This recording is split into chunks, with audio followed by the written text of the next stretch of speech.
I really like to cover and start out on the basis that we really start almost every important discussion that we have at Patagonia, which is just kind of to recap briefly what our statement of purpose and our core values are. You know, Patagonia's mission statement is really simple, which is to use business to inspire and implement solutions to the environmental crisis, which is what we believe exists out there. That's why the business exists. That's why the shareholders and the company exists, is to serve as an example for other businesses and try and improve the situation. We've got 4 what we call core values, which are sort of something that you can always revert to as far as what's important for the company. These are the things that we never want to change. They're our personality, they're our DNA, if you will. And those core values are quality, and we describe that as pursuit of ever greater quality in everything that we do. Quality applies to everything. It's not just product. It's integrity. We believe that relationships, all relationships, whether between employees, whether between customers, whether between our vendors, are based on integrity and respect. Environmentalism, which is serving as a catalyst for not only corporate action, but also personal action. I would say that most of the people who come to work at Patagonia don't come here with a very high degree of environmental awareness or commitment or involvement. I mean, everyone in their interview says, oh yeah, I recycle and things like that. But it's only after being here for a while, I've seen that almost everybody changes and really becomes more aware, more involved, more committed, and more passionate about the potential destruction that we're seeing in our environmental conditions. And then our final, and my personal favorite value, is not bound by convention. Just because it's been done this way always doesn't mean you have to continue doing it. We believe that our success is dependent on developing new ways of doing things. And frankly, we just like mixing things up.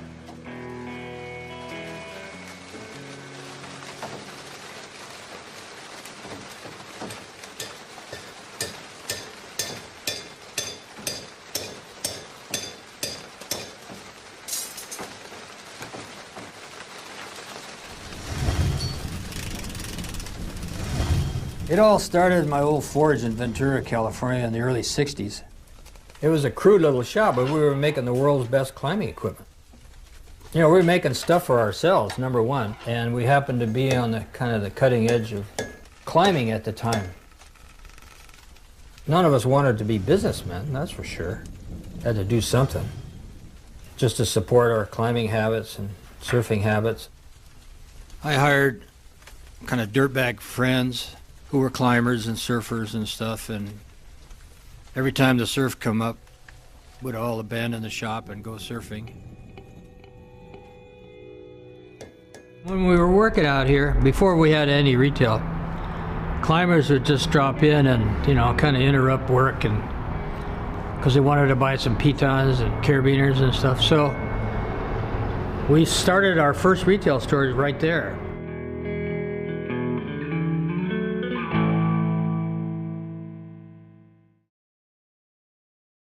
My name's Corey Smith. I live in Leucadia, California. I work at the Patagonia Cardiff store. You know, I feel like it really captures like that old California surf heritage town. It's a little spot in paradise.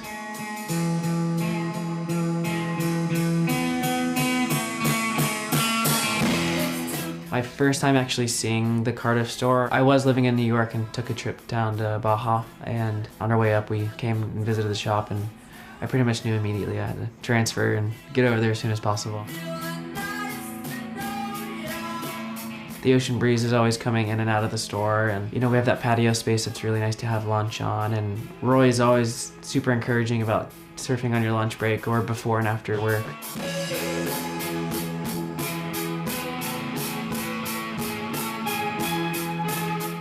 Live right next door to a coworker, Dalton, and we carpool usually every day to work on our same shifts. Dalton actually came from the San Francisco store the same week I moved from the New York store, so we just started working in the same shop within the same week. Probably my favorite thing about working at the Cardiff store is having a customer come in, pick out a wetsuit, and knowing that that suit's gonna last that customer, you know, more than just one season. I see those guys on the water 2 years later and they're still frothing about how nice the suit is, so I think that is really rewarding, just seeing customers genuinely stoked on a product.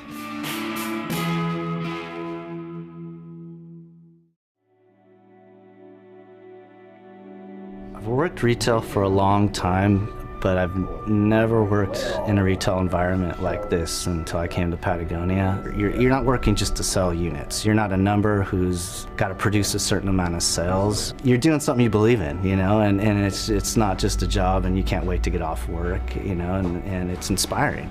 You're inspired by the people you work with, you're inspired by the events, you're inspired by the people who started the company. I think as a company, we just attract radness, people that share these same passions for sports or environmentalism. What my hope is that whatever they're doing outside of work is bleeding into our stores. For me, it's really important to have happy, engaged employees, is to make sure that they feel like coming to work is a treat for them, and by us as a company kind of really embracing the spirit of travel, the spirit of taking advantage of what's at your disposal. I feel like I have a big part in making that happen for my employees, and that is something I really try to do whenever I can, whether it's taking a long lunch break to surf, whether it's having a leave request to go to Indonesia, whether it's, you know, having a few extra days off so you can go up to Yosemite. It's all stuff that I feel is important to keep the employees engaged here at the store, so they're happy when they come to work because we're supporting what they're happy doing outside of work. Nobody's going to get rich anywhere working at any store. It doesn't matter what the company is, so there has to be a reason that motivates you to want to come here and work hard through the holidays when it's busy and you're folding a lot of stuff and you're steaming and you're working your ass off. Whether they're working with some environmental group and they can bring that into the stores and have it be this incredible event, or they are passionate about surfing and then that comes through in their customer interactions, that they can really speak to being a core user of our product, I think that's so important.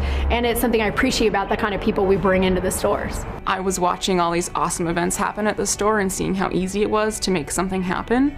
And I had my own idea for something that really related to this company and to the community, and I wanted to share it with the community that I'm a part of. And it was really amazing to be given so much encouragement and so much freedom to create an event that was inspired by my own passion. I think one of the neat things about feeling a part of the whole Patagonia community, as a new hire, as somebody that's been here a few years, or even some seasoned founding employees, really by living the brand, you're connected. By taking part in civil disobedience, taking part in rideshare programs, taking part in Patagonia Provisions trip and take pictures and have fun and drink beer and get out there and get spirited. And when you come to work, you're refreshed. Just like the old days, it's the same, and that keeps us connected. I think that every Patagonia store I've been to, there is sort of a camaraderie. They feel like they're working for something that's a little bit bigger than themselves. One of the things I noticed as a difference between Patagonia employees and other stores is immediately we refer to ourselves as we, which happens outside of the shop as well. Whenever I'm talking to friends, I'll say like, yeah, we at the store, like we do this. We have stores everywhere. So, I mean, West Coast, East Coast, middle of the country, anywhere. So you can really go wherever you want to. Whoa, we're one like big community, and that doesn't change wherever you are. So it's just fun in that aspect too, and just be like, oh man, these are my people. This is a tribe. With Patagonia, having come from New York and moved to Cardiff, I was able to stay within a very close-knit group of people and immediately come out and have 9 friends. After a year or so, I was part of a new family, and leaving, you know, was sad, but coming back was just really exciting to come back and still recognize some folks and still feel a part of something bigger that was more than a job. I think that happens just pretty naturally because it's such a like-minded person that works at Patagonia. So then when you multiply that by 150 people, you automatically land with this immediate friend group of awesome people. One of the things I think that's really cool about working in retail is the people you're meeting all the time. So you've always got different folks walking through the doors that have such rad backgrounds themselves, or they do something really cool for a living, or they're coming into the store because they're doing some really neat trip or whatever. And being able to share that with them, and sometimes beyond just that interaction in the store. Sometimes you make these connections with the customers or with the people, and you end up participating. You know, I mean, I met so many amazing people in New York because I worked in a retail store. I almost feel bad for some of my friends who don't work in retail because they just know their same 10 people they sit in an office with every day. You know, they don't have all these extra people coming in every day wanting to interact with them.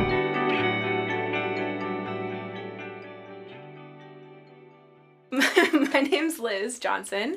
I'm the store manager in Vancouver, BC, and I was hired a year and a half ago to open that store.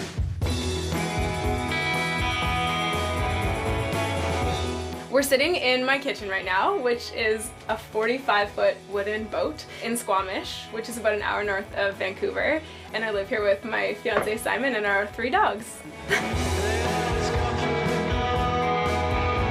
Simon and I were actually camping in our van and talking about what we wanted to do for the next couple of years, and Patagonia came up as a company that I would really like to work for and that I respect for a lot of reasons. When we got home the next day, I hadn't even taken my coat off, and I sat down in front of the computer and there was a Vancouver store manager posting. I'm like, what? So I had to throw my name in the hat. And I had 100 interviews and got hired 4 months later, so it was pretty cool. I think it's important for us to have a on-the-ground community presence in the city because it's so much easier for people to just shop online. There has to be something that draws people into the shop. It's nice if they buy stuff, but I don't really care if they do. I'd rather just have them on the scene, know what we're about, so that when we come up in a conversation somewhere down the road, they can speak to their experiences and that it was a positive one. I wouldn't be working in retail if it was just about numbers. I think that we're just up to something a little more important, and even if I wasn't working for Patagonia, I'd be attending these events, so it's great to be on the back end.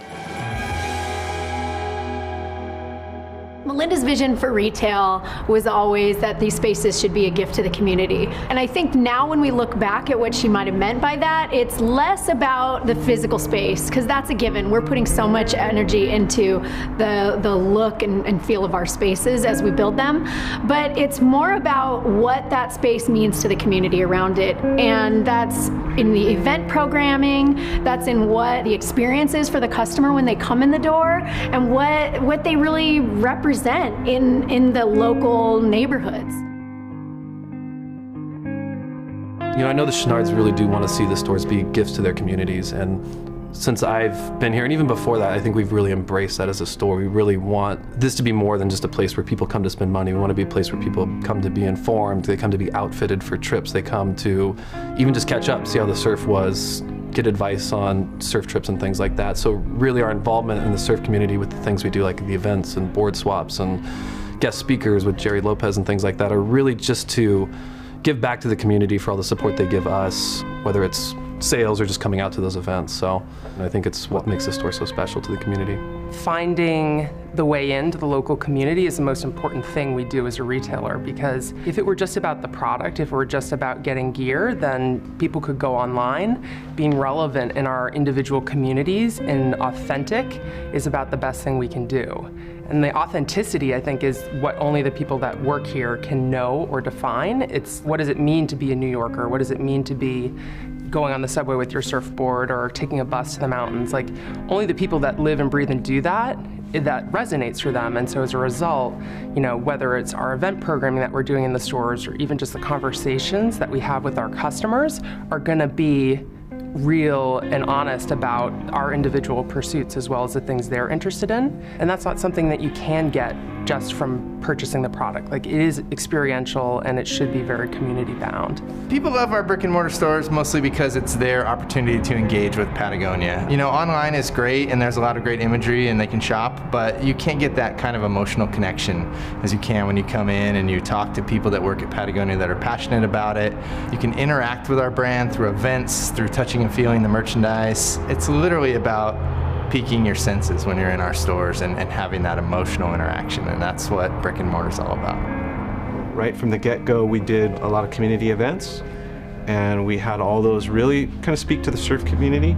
Maybe on the East Coast they would still be interesting, but they really meant something to people that were here. And so to see the way that Patagonia really cares about the experience in the store was pretty cool.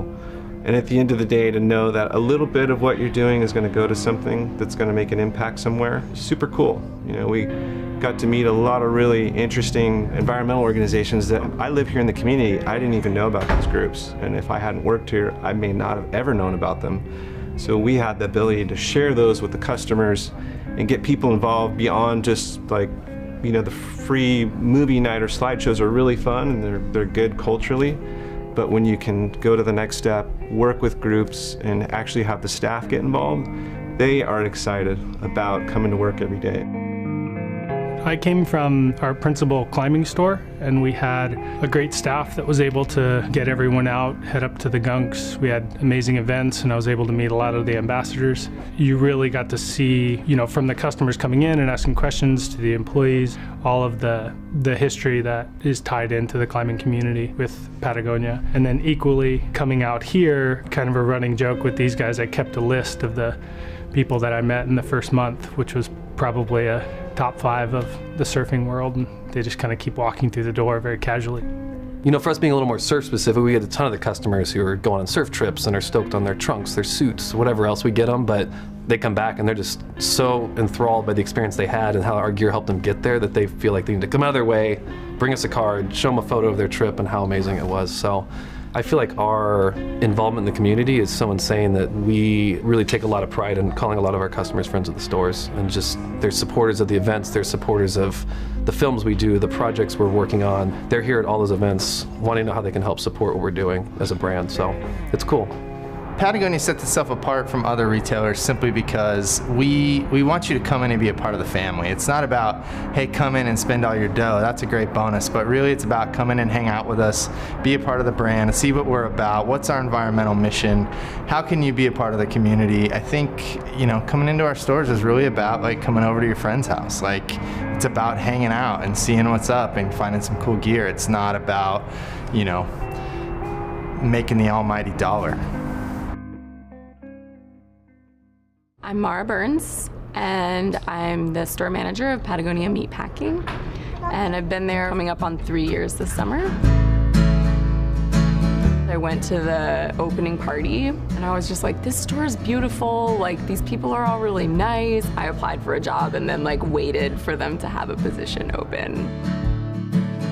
I think I kind of live, as I think a lot of us do, sort of torn between wanting to live outside in a van and camping and climbing and on a trip all the time, and also wanting to have a job and do something important and meaningful.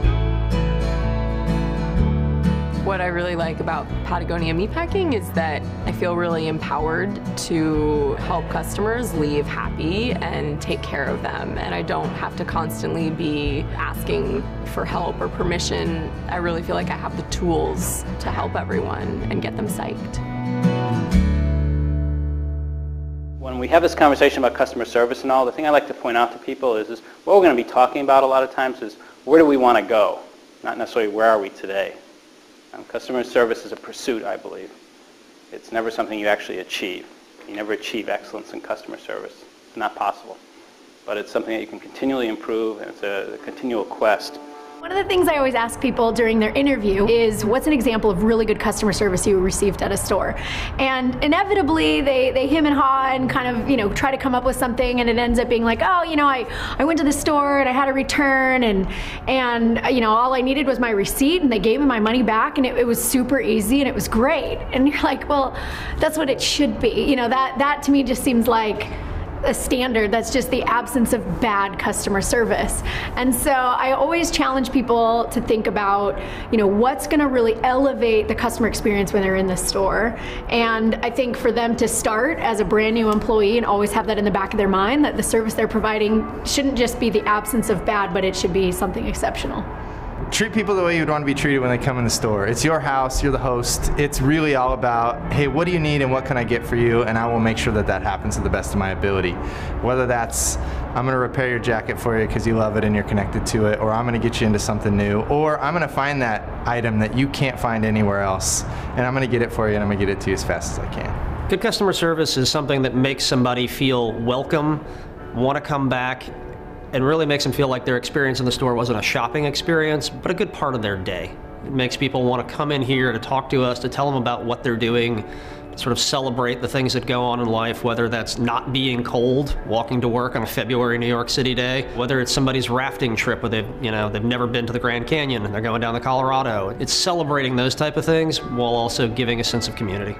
I think when you're dealing with customers, a lot of people don't want the salesperson to be real close and follow them around, and yet some other people need a lot of help. And so being able to judge who you're dealing with, sometimes I walk into a shop somewhere, not one of ours, but You know, the shopkeeper never says hello or anything. He don't even look up from whatever they're doing.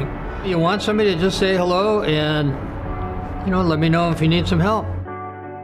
In 2016, it's really easy to go online and go to Amazon.com, any third-party retailer, even our website, and just order something. The sizes will be there. You'll get to see on the screen what you're ordering, but it's not the same as coming into our store and having the experience of people who are extremely knowledgeable about the product that you're interested in, and then the fact that it's tangible, you can touch it. And that's something you can't get online. It's a human-to-human experience, and it's what makes shopping enjoyable. No one really likes to spend money, but when you can leave a store feeling really good about the money you spent, that's awesome.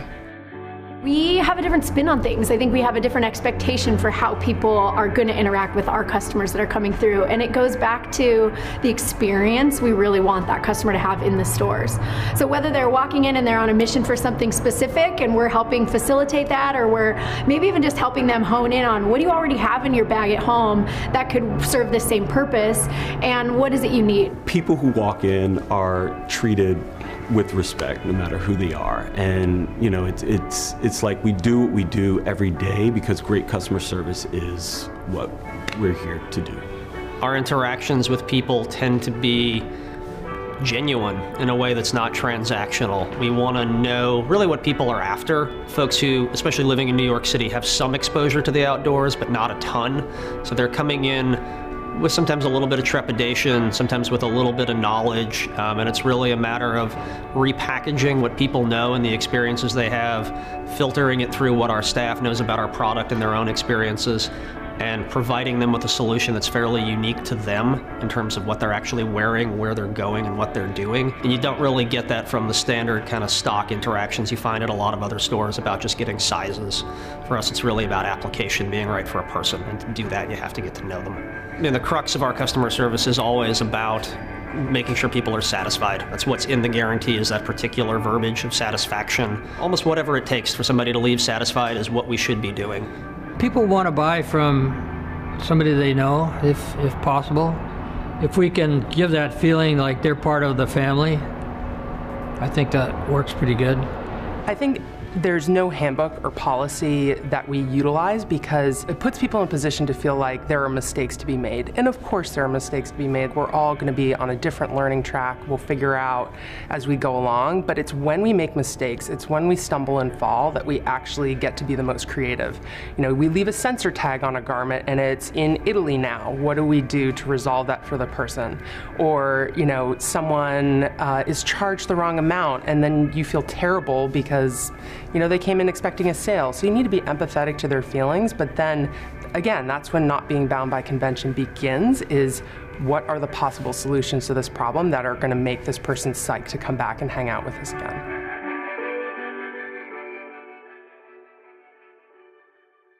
There are basically two elements in customer service that I think it boils down to. There's two things that we do that create the environment for you to provide great customer service. One of them is our warranty, and the second thing is trust. Okay, just those two things, our warranty and trust. Our ironclad guarantee states that damage due to wear and tear will be repaired at a reasonable charge. If somebody isn't satisfied with their product, they can bring it back to us for repair, replacement, or refund. Pretty exciting to have a customer come in and be like, oh my gosh, I love this garment, but I don't know what to do. I can't be without it for weeks. And we can just be like, yeah, we'll fix it right here. For the ironclad guarantee, it boils down really to just being a satisfaction guarantee. We want our customers to be happy with the products we make sure that they feel the products meet their expectations, and if they don't, we'll repair it, replace it, or refund them if they're not happy. We've been given the tools as a team to really ensure at the end of any transaction the customers are happy, and that's, you know, always been the goal. So the ironclad guarantee says that if you're not satisfied with a product at the time you receive it, or if it doesn't perform to your satisfaction, bring it back to us for a repair, replacement, or refund. Damage due to wear and tear is repaired at a reasonable charge. I think the best analogy is we try to build the best product you can, and therefore it's not like buying a t-shirt from the Gap. It's warranted more like an appliance. We expect you to use it, we expect you to break it, you expect us to stand by it. We do that 100% of the time, with the option of fixing the thing. because it shouldn't just go straight into a landfill when your zipper wears out after a few years. That's going to happen. Something sharp pokes a hole in it, just trashing the item isn't part of our ethos. It should be patchable. It should be repairable. When talking to somebody about whether they want to replace or repair their jacket, the best way to get them stoked on it is just letting them know that they're keeping alive a part of their life. It's easy to tell them that they can get it replaced, but when they can repair it and take on stories with this garment, it's that much more exciting. It brings joy to people to know that they can keep these garments going. When a warranty issue comes up, employees become protective of the company and they feel like, hey, this is not right and I need to stand up. However, in the long run of things, that customer is going to come back. I mean, it takes one bad experience to lose a customer forever, and it takes one good experience to keep them forever. So it's like you can keep that person as a customer and suck it up, or you can never see that person again. So which is better? When it comes to warranty and when we bring it up with new employees, the great thing about Patagonia is that they don't have to go get a manager. We give them the power to make that decision on what should be replaced, what should be repaired. What you want to do is really empower people, and most folks just don't believe that. When they come on board telling somebody, you're going to wind up in a situation where somebody's dissatisfied with how something's gone, telling them whatever solution you come up with, really short of just giving them straight up cash out of the drawer, is okay, is a hard thing to get through people's heads, but it really is how we want people to feel. You're new, you may not know how the phones work, you may fill out a mail order form wrong, but most importantly, when you're talking to a customer, what we try to instill in folks is there are solutions that are out there that sometimes maybe kind of wacky and off the wall, but if they work for you and they work for your customer, you're empowered to do that. What I typically will tell my staff if they come off like a difficult customer service situation where they just don't know if they dealt with it is, I'm never going to be upset if we went out of the way to take care of the customer.